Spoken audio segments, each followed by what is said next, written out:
Welcome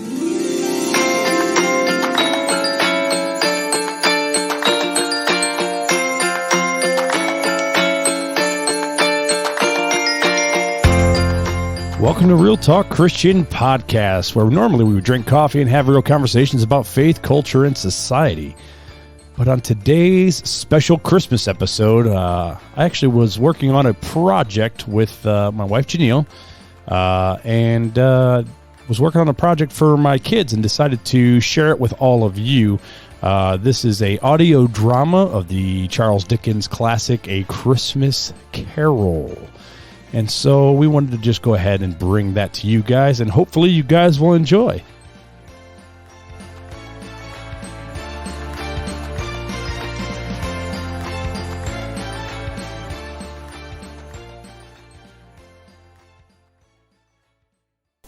Marley was dead to begin with. There is no doubt whatsoever about that. The register of his burial was signed by the clergyman, the clerk, the undertaker, the chief mourner. Scrooge signed it. And Scrooge's name was considered good for any piece of business he chose to put his hand to. Marley was as dead as a doornail. Scrooge knew he was dead? Of course he did. How could it be otherwise? Scrooge and he had been partners for I don't know how many years. Scrooge was his sole executor, his sole administrator, his sole friend, and the only man who mourned him, if Scrooge can be said to have mourned at all. And the mention of Marley's funeral brings back to the point I started from. There is no doubt that Marley was dead. This must be distinctly understood, or nothing wonderful can come of the story I am going to relate. Scrooge never painted out old Marley's name. There it stood years afterward, above the warehouse door. Scrooge and Marley. Sometimes people new to the business called Scrooge, and sometimes Marley. But he answered to both names. It was all the same to him. It was bitterly cold and the fog was thick as pea soup on that Christmas Eve of 1843, when Scrooge sat busy in the counting house, with his clerk nearby trying to warm himself at a candle. But since he didn't have much of an imagination, he failed. Let's see here. 1, 2, 3. Cratchit! Cratchit! Get in here. Yes, sir? Did Mrs. Nesby settle her accounts? No, not yet, sir. Well, did you send out the foreclosure? Not yet, sir. I was giving her another day or two, seeing as how it's Christmas and all. Bah, humbug! What am I paying you for to sit on your hands? Get to it! Right away, sir. Hard to find good help these days. Now, where was I? Oh, yes, 3, 4, 5, 6, 7. Merry Christmas, Uncle! What? I said, Merry Christmas, Uncle! God save you! Humbug. Christmas a humbug? Uncle, surely you don't mean that? Of course I mean it. Merry Christmas. Indeed. What reason have you to be merry? You're poor enough. Come, Uncle. What reason have you to be dismal? You're rich enough. Away with Merry Christmas. What's Christmas to you but a time for paying bills without money? A time for finding yourself a years older, but not an hour richer.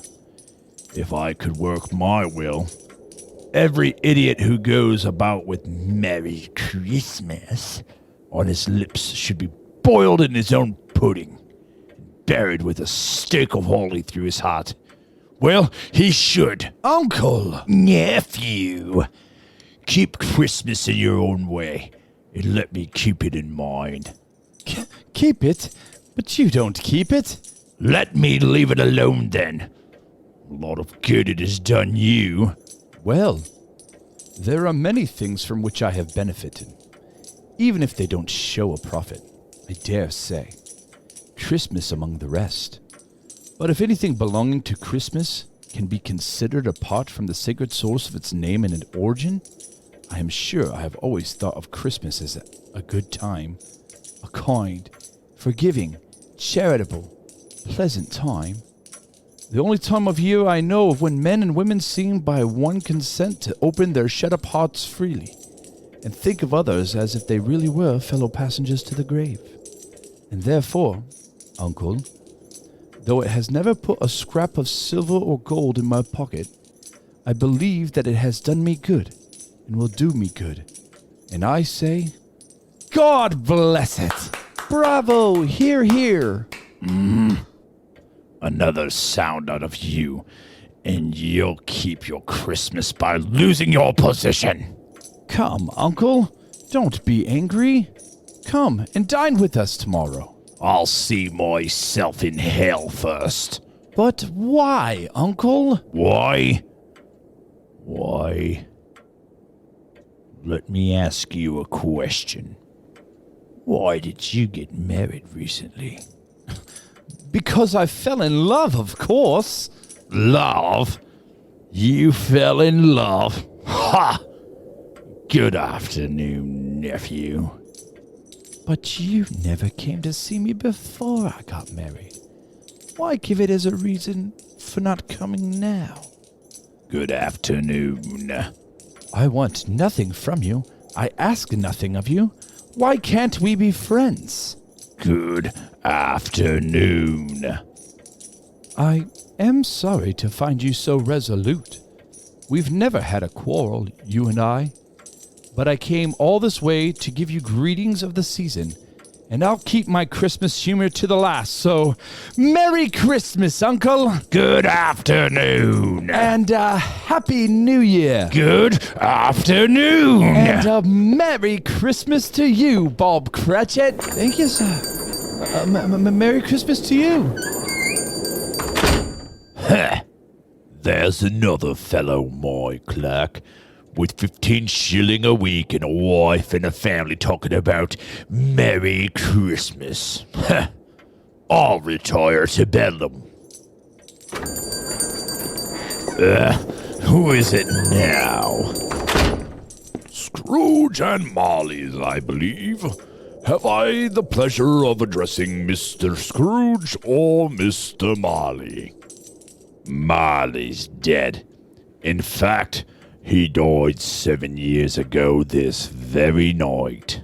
Oh, I am quite sorry to hear it, but I have no doubt his generosity is well represented by his surviving partner. At this festive season of the year, Mr. Scrooge, it is more than usually desirable that we should make some slight provision for the poor and the needy, who suffer greatly in this present time. Many thousands are in want of basic needs. Hundreds of thousands are in want of common comforts, sir. Are there no prisons? Did they disappear? Oh, no, sir. There are plenty of prisons. And the workhouses for the poor? Still in operation, I assume. Yes, very busy, sir. Oh, well, I was afraid from what you had said that something had stopped them in their useful course. I'm glad to hear it. Given that the scarcely furnished Christian share to the multitude, a few of us are trying to raise a fund to buy the poor some meat and drink, and some means of warmth. We choose this time because it is a time, above all others, when want is keenly felt, and abundance rejoices. Well, what shall I put you down for? Nothing. Oh, you wish to be anonymous, then? I wish to be left alone. I don't make merry myself at Christmas. I can't afford to make idle people marry. I am taxed for the institutions I have mentioned, and they cost enough. Those who are badly off must go there. But many can't go there, and many would rather die. Oh, well, if they'd rather die, perhaps they should go ahead and do it, and decrease the surplus population. Besides, I wouldn't know anything about it. Well, you could know it, sir. It's none of my business. I have too much of my own business to interfere with other people's. Mine occupies me constantly, and I'll thank you to leave me to it. Good afternoon, gentlemen. Cranky old man. Bah humbug and all. Get away from here! I didn't ask to be bothered with all that noise! Heh, and good riddance to you. You want the day tomorrow, I suppose? Oh, yes, sir, if it's quite convenient, sir. It's not convenient, and it's not fair. If I was to hold back half a crown for it, you'd think you were being abused, no doubt. And yet you don't think me ill-used when I pay a day's wages for no work. Sir, it's only once a year, sir. It's only once a year. A poor excuse for picking a man's pocket every 25th of December. But I suppose you must have it. Be here all the earlier next morning. Oh, yes, sir. I certainly shall. Good afternoon, Cratchit. Oh, and good afternoon to you, sir, and a merry, good afternoon, sir. Everyone wants to take money out of my pocket. Well, I suppose I should lock up and get home to the family.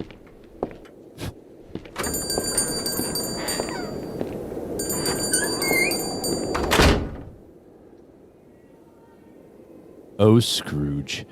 He was a tight-fisted hand at the grindstone, he was. A squeezing, wrenching, grasping, scraping, clutching, covetous old sinner, to be sure. Secret, self-contained, and solitary as an oyster. He carried his own low temperature with him everywhere he went. He iced his office in the dog days and didn't thaw 1 degree at Christmas.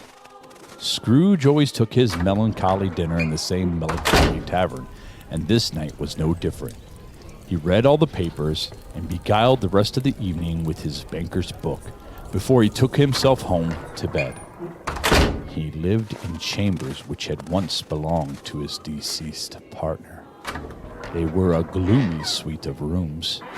It was old and dreary, for nobody lived in it but Scrooge, the other rooms being all let out as offices. The fog and the frost so hung about the black old gateway of the house that it seemed as if this genius of weather sat in mournful meditation on the threshold. Upon arriving in his chambers, Scrooge took off his cravat, put on his dressing gown, slippers, and his nightcap, and sat down before the fire to take his gruel, for he had a cold in his head. It was a very low fire indeed. Nothing on such a bitter night. He was obliged to sit close to it and brood over it before he could extract the least sensation of warmth from such a handful of fuel. What?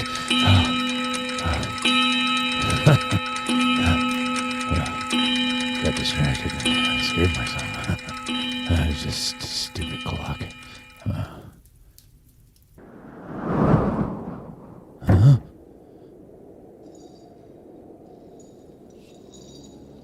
What was that? Hello? Who's there? Scrooge. Is that you, Bob? I demand that you come out. Hello? Scrooge! Ah! How is this? What do you want with me? much. Who are you?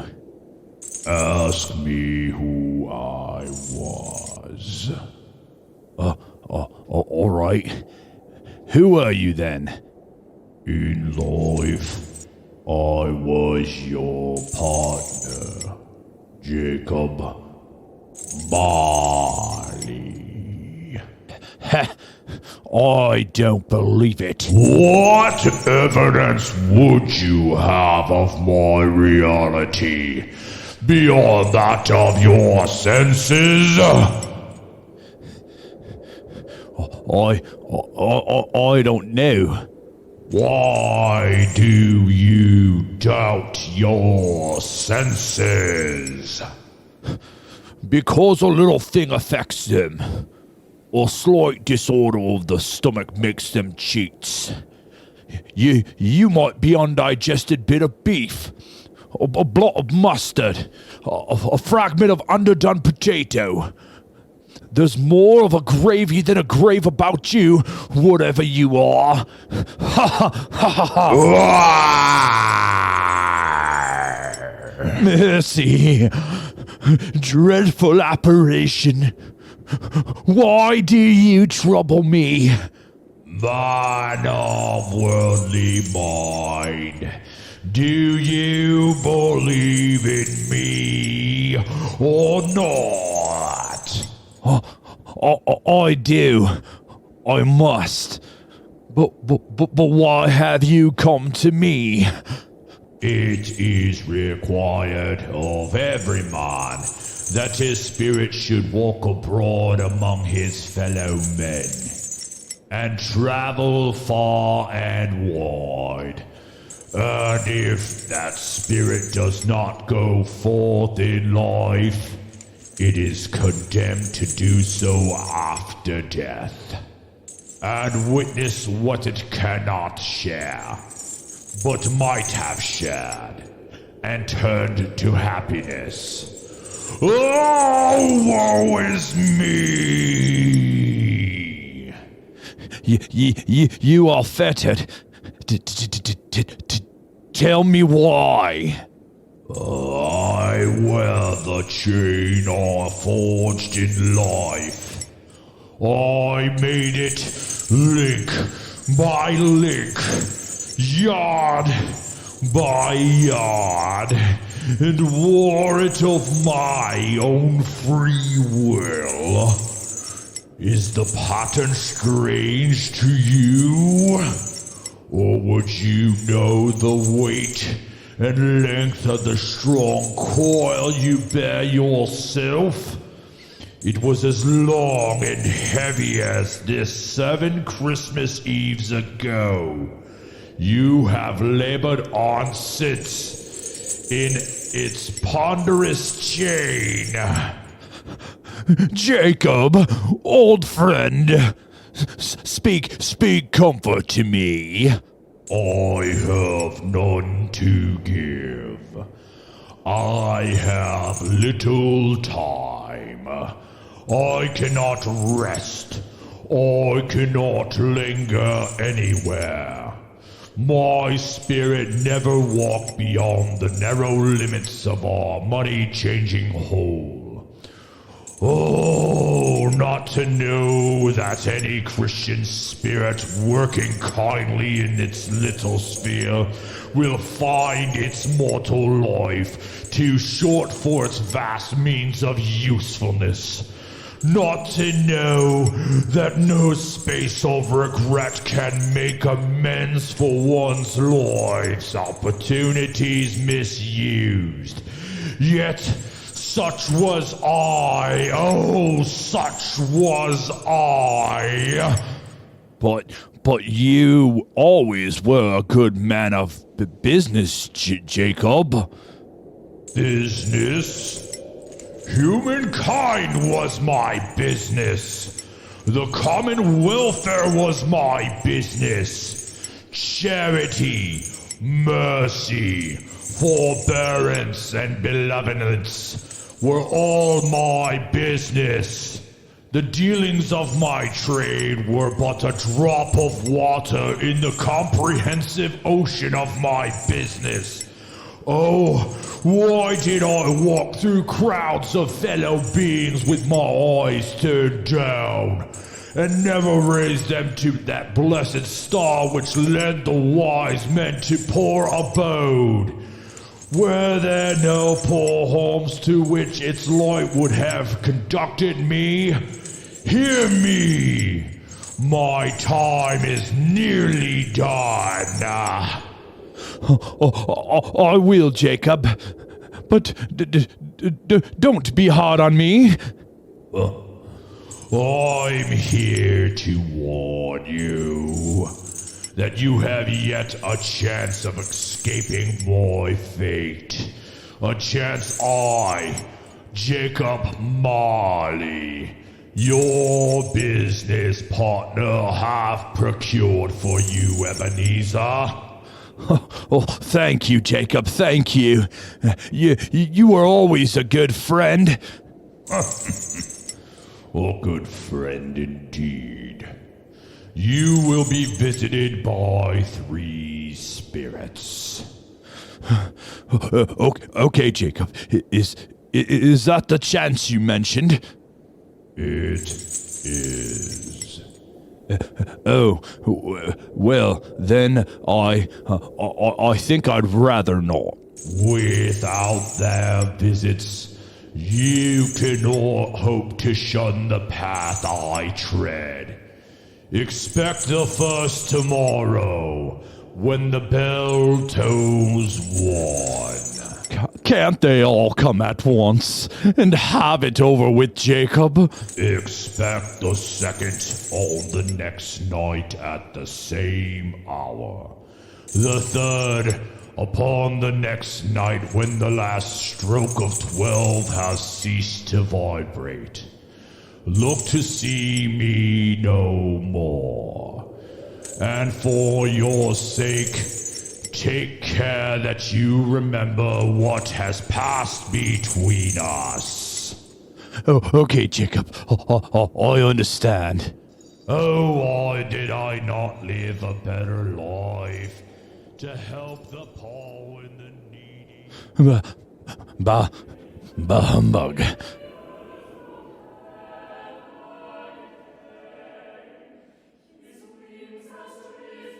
And so Scrooge lay in his bed and thought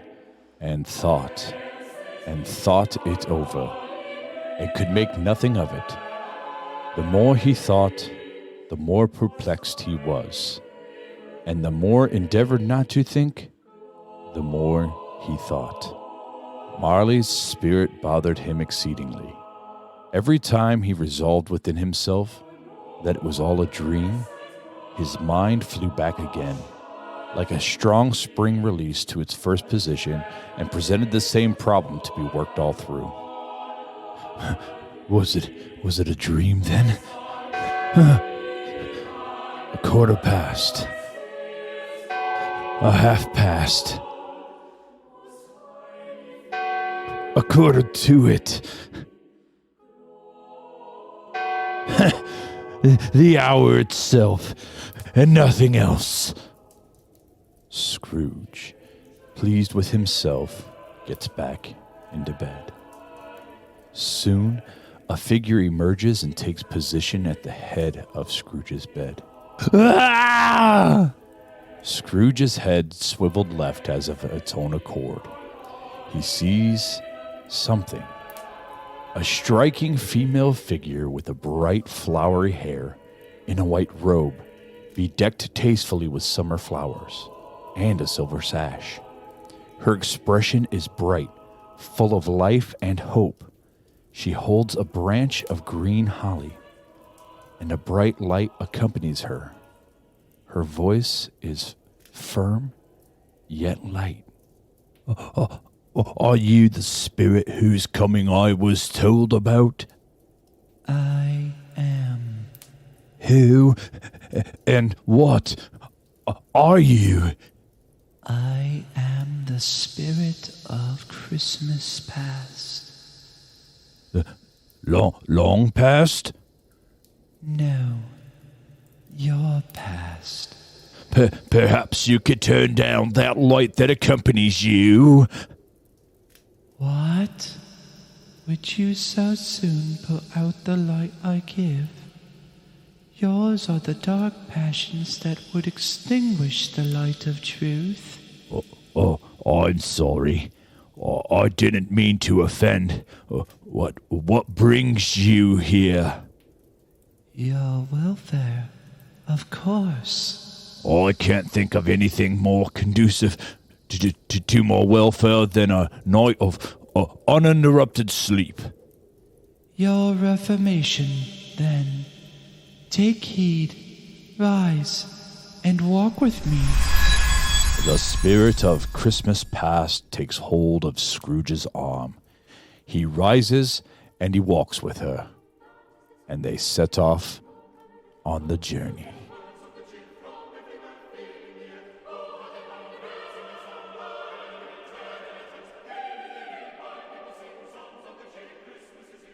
They arrive at their first stop, which is oddly familiar to that old Scrooge.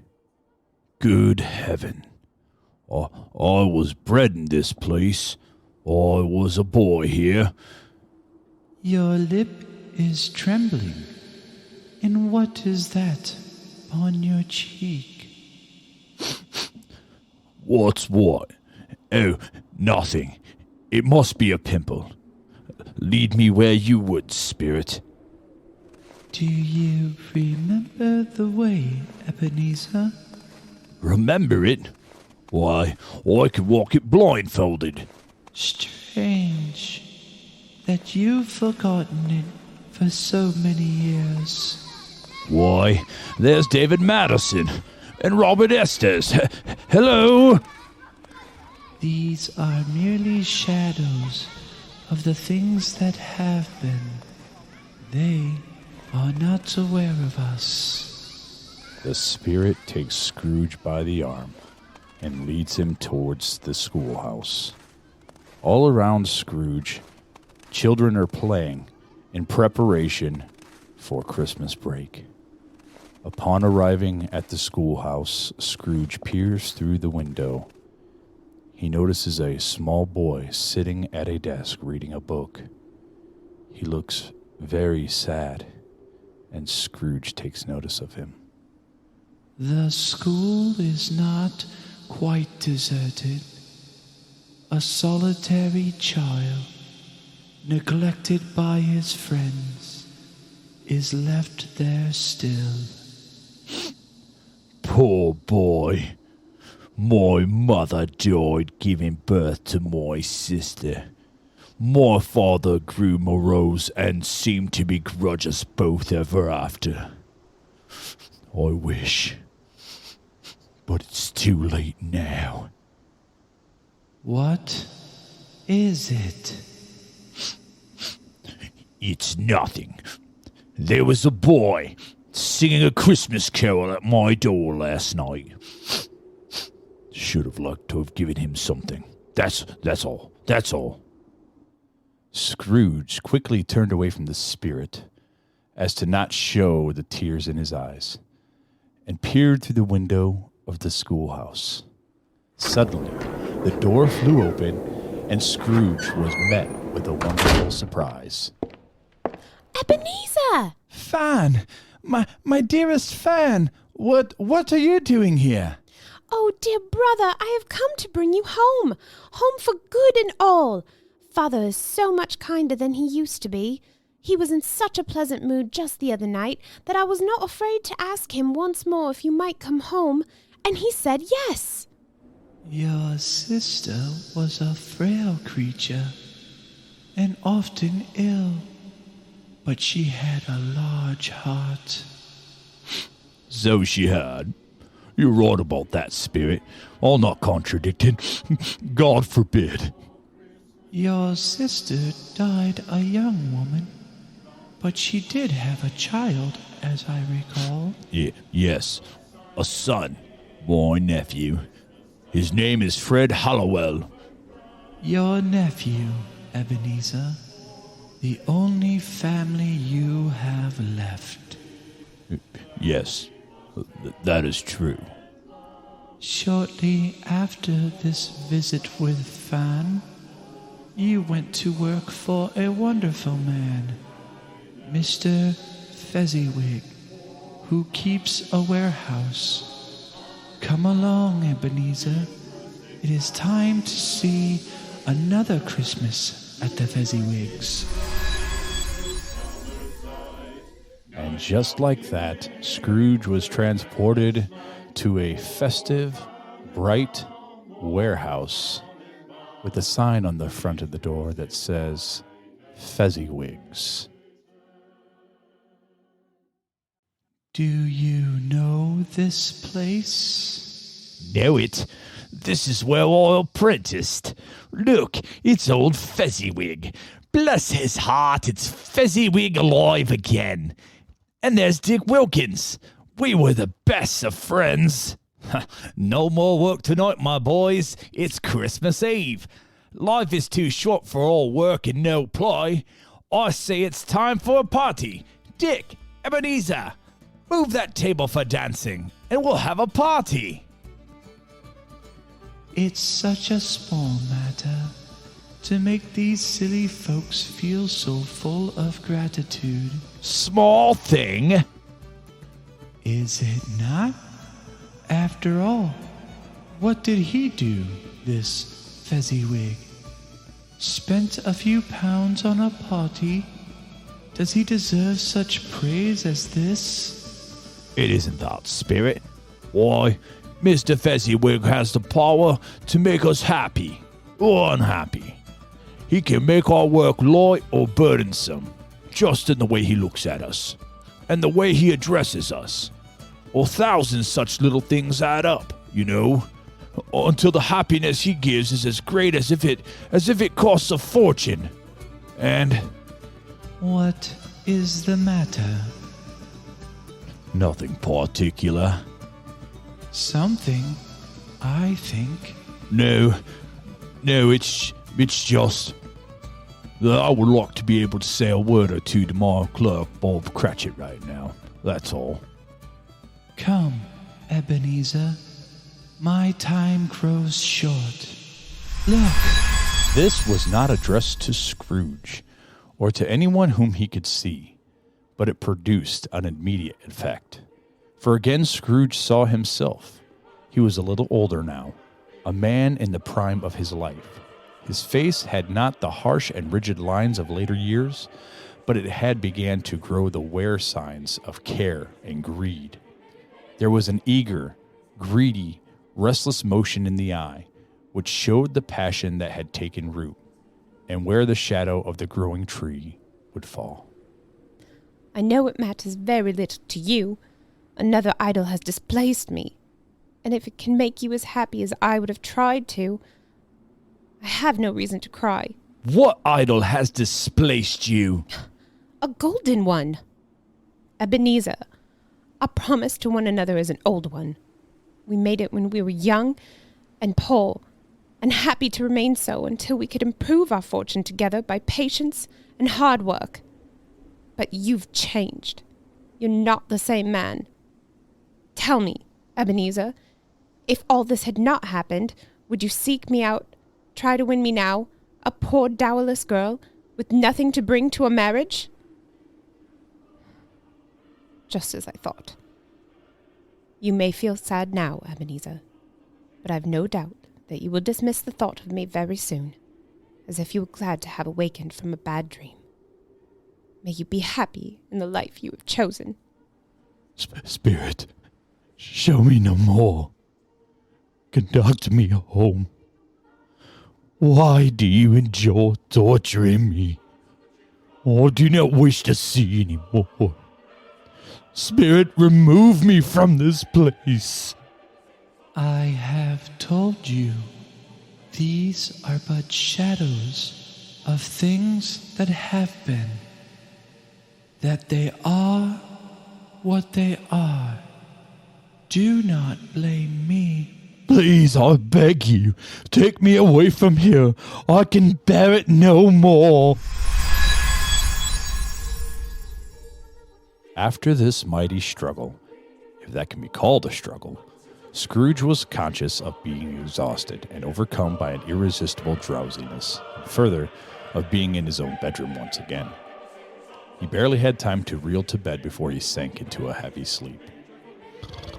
A little while later, Scrooge awoke himself from a prodigiously tough snore and sits up in bed. He looks around, expecting another ghost, but does not see one.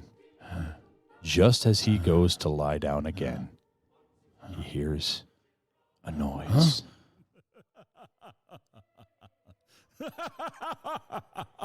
Scrooge! Ebenezer Scrooge!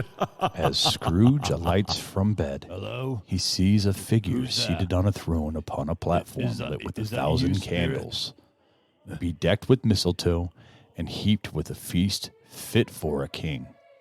He is an impressive figure in full beard, wearing a green robe trimmed in white fur and crowned with a holly wreath. He holds a golden torch in his hand, which is filled with stardust. Scrooge approaches gingerly. Come! Come here and know me better, man. I am the spirit of Christmas present.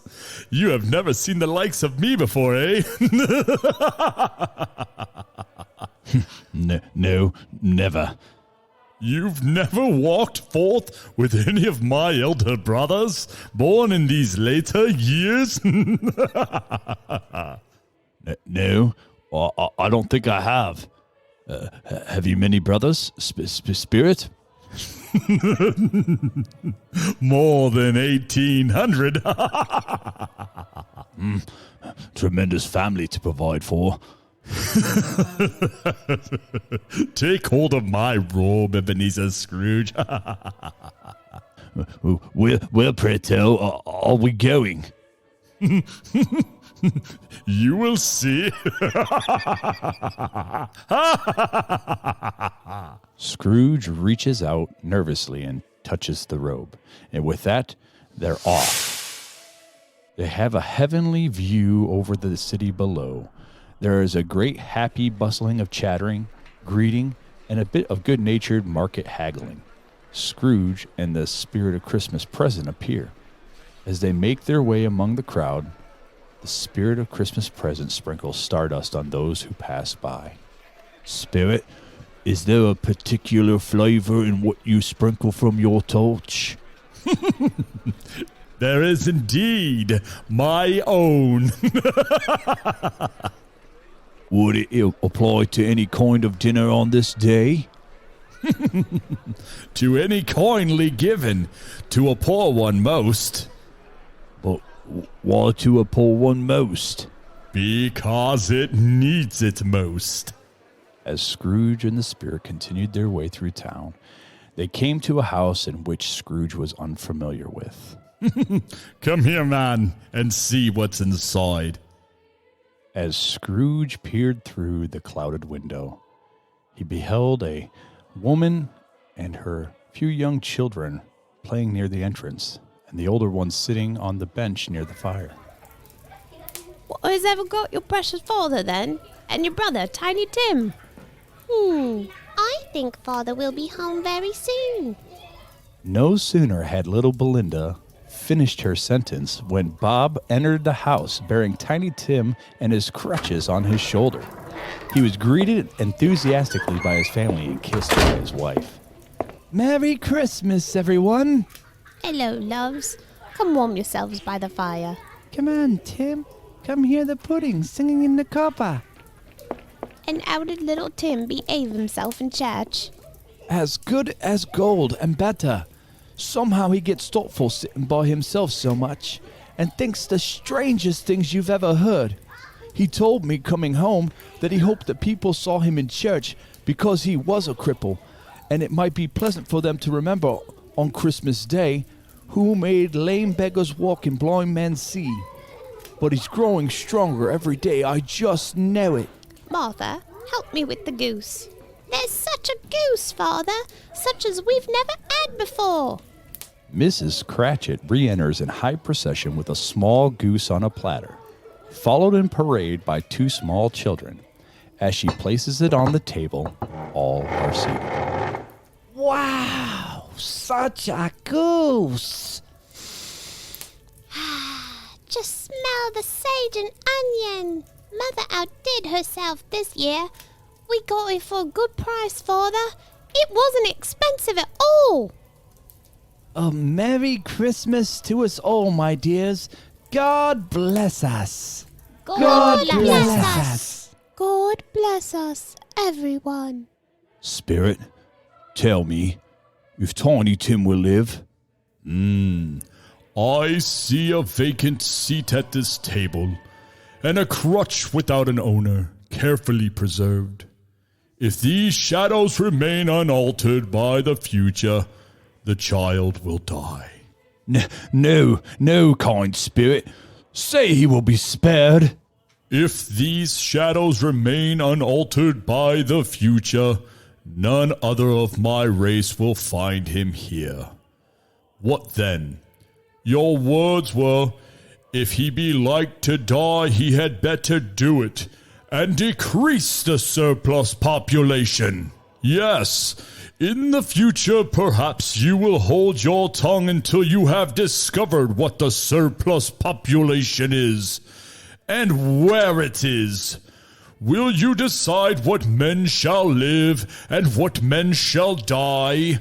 It may be that in the sight of heaven, you are more worthless and less fit to live than millions like this poor man's child. Quiet after the tongue lashing in which he had just received, Scrooge looks back into the house. Mr. Scrooge, I give you Mr. Scrooge, the founder of the feast. Founder of our feast, indeed. I wish I had him here. I'd give him a piece of my mind to feast upon, and I'd hope he'd have a good appetite for it. My dear, the children, Christmas Day.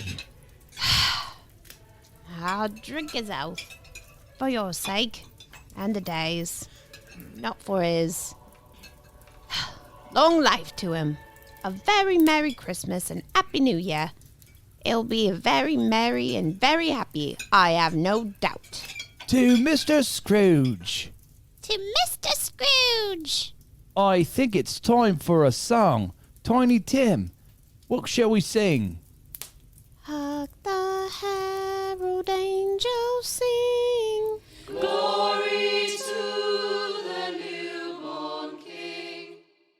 There was nothing marvelous about the way that Tiny Tim sang, nor was the family handsome or well-dressed. Their shoes were far from being waterproof, and their clothes were quite worn. Yet they were a happy family, pleased with one another, and grateful to have the time together. As they faded, they looked even happier yet in the sprinklings of the Spirit's torch at parting. Scrooge had his eye upon them, and especially on Tiny Tim, until the last.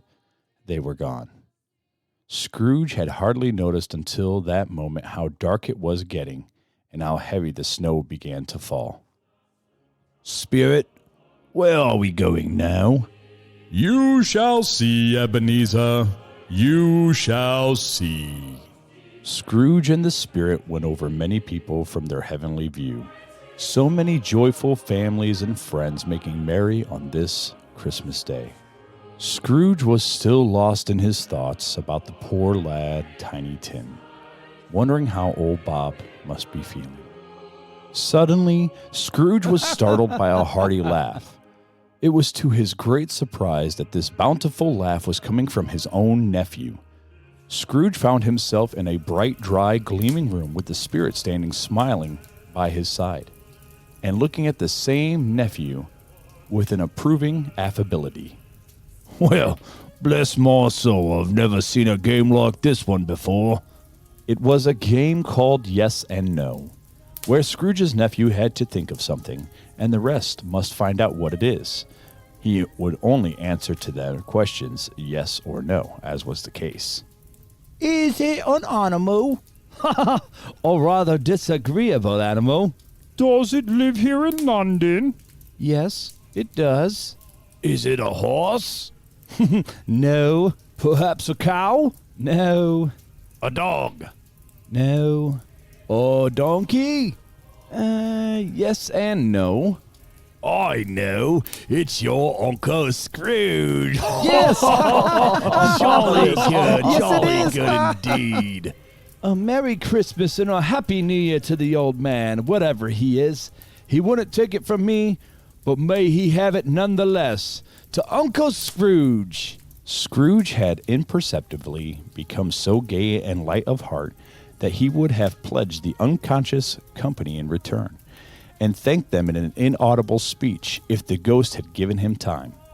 But the whole scene passed off in the breath of the last words spoken by his nephew, and he and the spirit were again upon their travels. It was a long night, if it were only a night, but Scrooge had his doubts of this, because the Christmas holidays appeared to be condensed into a space of time they passed together. It was so strange, too, that while Scrooge remained unaltered in his outward form, the ghost grew older, clearly older. Pardon me asking, but are spirits' lives so short? My life upon this globe is very brief. It ends tonight. Tonight? Tonight at midnight. The time is drawing near. Forgive me, spirit, if I'm not justified in asking, but I see something strange and not belonging to yourself protruding there from your skirts. Is it a foot or a claw? It might be a claw, for all the flesh that is on it. Look here! The spirit quickly draws aside the folds of his robes to disclose want and ignorance. Two thin, dirty, wretched, scowling waifs crouched and clutching at his feet. Spirit, are they yours? No, they are yours. Do you not know them? This boy is ignorance. This girl is want. Beware them both, and all of their kind. But most of all, beware this boy, for on his brow I see written the word doom, unless the writing be erased. I dare ye to deny it.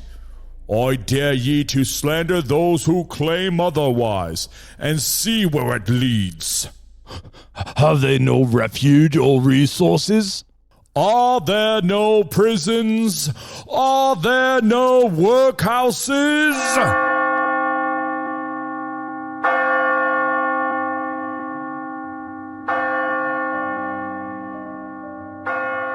And with that, the spirit of Christmas present fades slowly away until it is altogether unseen. And in its place approaches another spirit, the spirit of Christmas yet to come. It is a tall figure, entirely cloaked and hooded in black. The only thing that can be seen of this dark, tall figure is a bony hand as it points. Am I in the presence of the ghost of Christmas yet to come?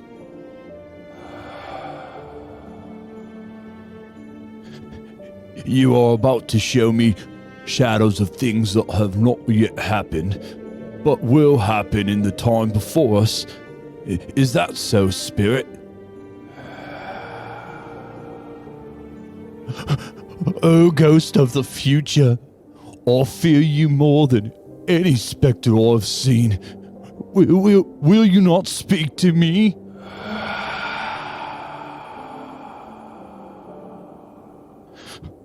Okay, spirit, lead on.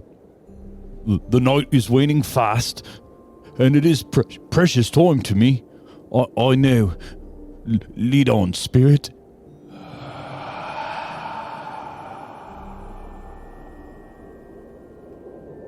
The spirit turns and points in the opposite direction, revealing a greasy, bedraggled old man standing by a pile of shirts, curtains, and sheets. I can't believe it only took £4 and 6 shillings and 2 pence for his bed curtains and clothes. She took it down, rings and all, with him lying there. And why not? He isn't likely to take cold without them, I dare say. And his best silk shirt. Oh, that old Mrs. Dilber. They'd have wasted it if it hadn't been for her putting it on him to be buried in it. This is the end of it. He scared everyone away from him when he was alive to profit us when he was dead. He had no one to care for him, to bury him properly. Spirit, I see. The case of this unhappy man might be my own. Spirit, this is a fearful place. In leaving it, I shall not leave its lessons. Trust me. Let us go. And with that, snow swirled up all around them, and they were suddenly in a graveyard. Spirit, something informs me that our parting moment is at hand. I know it, but I don't know how. You want me to go over to that gravestone? All right, but before I draw near to that stone in which you point, answer me one question. Are these the shadows of the things that will be? Or are they the shadows of things that may be only? As the spirit continues to point, Scrooge creeps forward towards the stone, trembling. Seeing the name inscribed there, he falls to his knees. Am I the man whom no one mourned? No, Spirit. Oh, no.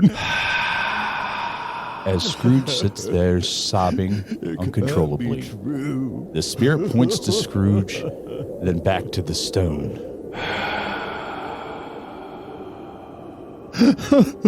Spirit, hear me.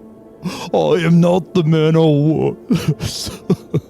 I will not be that man I must have been before your intervention. Why show me this if I am past all hope?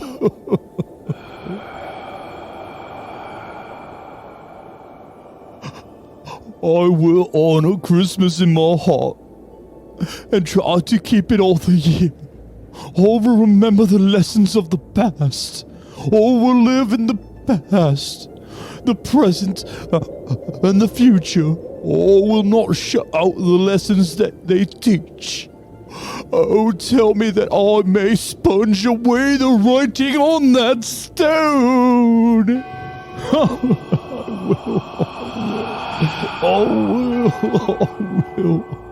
I will live in the past, present, and future. Jacob Marley, I say it on my knees. What? Scrooge felt around and found himself in a familiar place. Where am I? Wait, what day is this?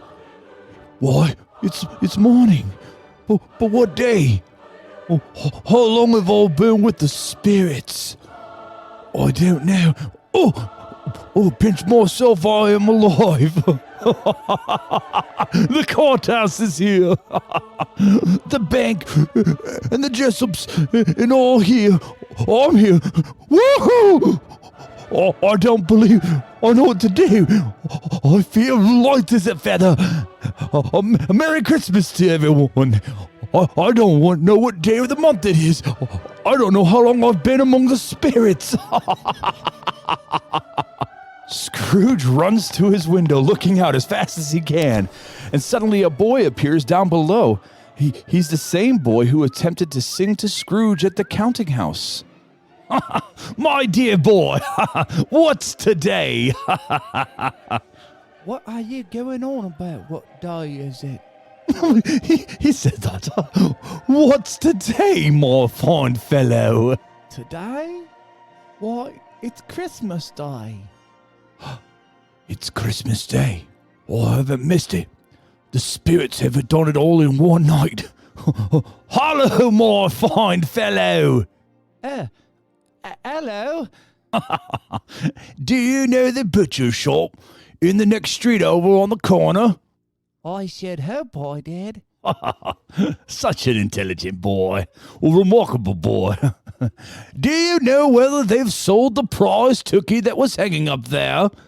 What? The one as big as me? Well, the one as big as him. Yes, my fine fellow. The one as big as you.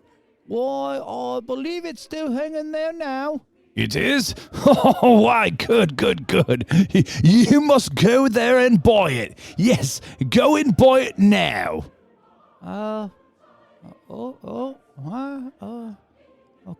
Constable? Constable? Oh, no. I really do mean it. Go and buy it and tell them to bring it here so that I may give them directions of where to take it. Come back with the man and I'll give you a shilling. And with that, the boy turned and ran off like a shot. Scrooge was rubbing his hands together and laughing while taking off his robe and putting on his coat. I'll send it to Bob Cratchit's. He shan't know who sent it. It's twice the size of Tiny Tim. Oh, Tiny Tim. Tiny Tim will live. Oh, my soul. Tiny Tim will live. A Merry Christmas to everybody. A Happy New Year to the world. Scrooge, with a new outlook on life, hurries himself to get dressed. He makes his way down the stairs and out the door onto the street. A little ways away, he spots Mr. Jeeves and Mr. Howell. Oh, there's those chaps who are collecting charity for the poor. My dear Jeeves, how do you do? I hope you succeeded yesterday. It was very kind of you. A Merry Christmas to you, sir. Mr. Scrooge? Yes, that's my name. I fear it may not be pleasant to you. Allow me to ask your pardon. And yours too, sir. And how will you have the goodness... Lord, bless me. My dear Mr. Scrooge, are you serious? If you please, not a fouling less. A great many back payments are included in that, I assure you. Will you do me the favor? My dear sir, I don't know what to say to such Don't say anything. Please, come and see me sometime. Will you come and see me? We will. We most certainly will. Thank ye. I am much obliged to you. I thank you 50 times. Bless you. Merry Christmas. Merry Christmas. And a Merry Christmas to you, Mr. Scrooge. And with that, Scrooge was off to his next destination, spreading Christmas joy and cheer wherever he went. He stopped by the poorhouses, the workhouses, the orphanages. He even had dinner with his dear nephew and his niece. Yes, Scrooge indeed was a changed man. Yes, Christmas indeed was a day to be celebrated, by Scrooge most of all. And he did celebrate Christmas with laughter and cheer and songs and toasts and games and all the fun things in which anyone could want to have on a Christmas day. Now, the day after Christmas, Scrooge was standing at his desk with a mischievous smile on his face, waiting for Bob Cratchit to come into work. Here goes Bob. I can't wait.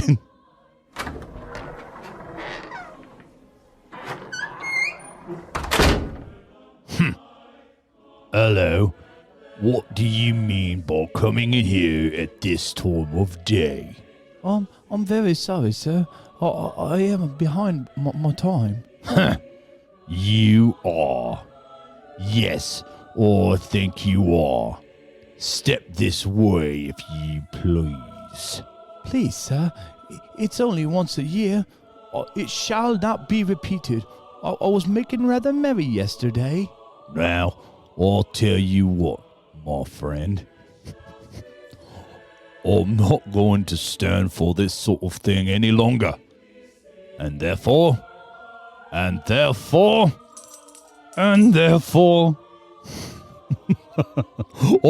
to raise your salary, Bob. Oh my goodness.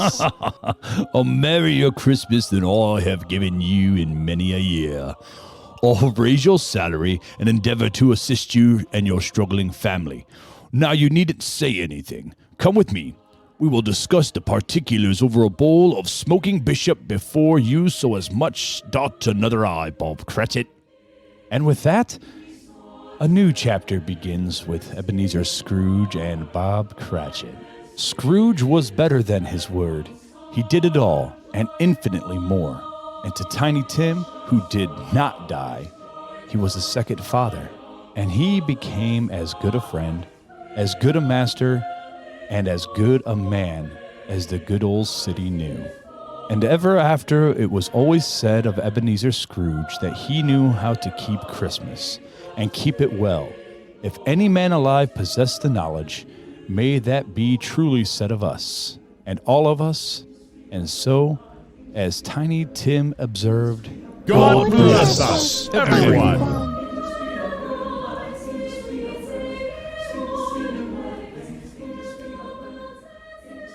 I hope you guys enjoyed the production of A Christmas Carol by Charles Dickens.